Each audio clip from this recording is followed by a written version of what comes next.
Of course, the Romans carry forward a lot from the Greeks. And when the Romans emerge on the scene, they're really nobodies, because Greek culture is considered the apex of culture in the Mediterranean. And the Greeks have barely paid attention to what's going on in Italy.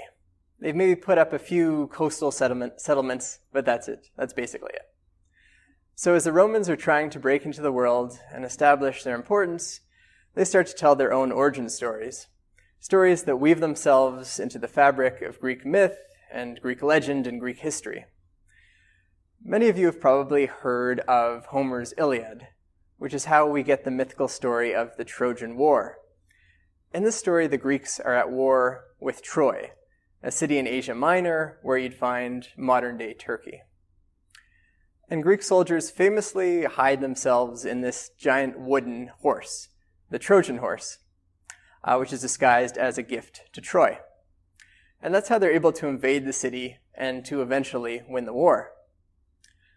So what the Romans do is they tie themselves to a character from this story, Prince Aeneas.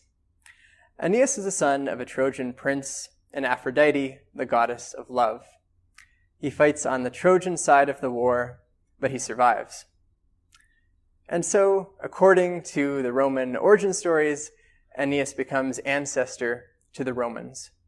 He travels away from Asia Minor, and he eventually makes his way to Italy. Now, the myth that you might be a bit more familiar with in terms of the origin of Rome comes a bit later in the story.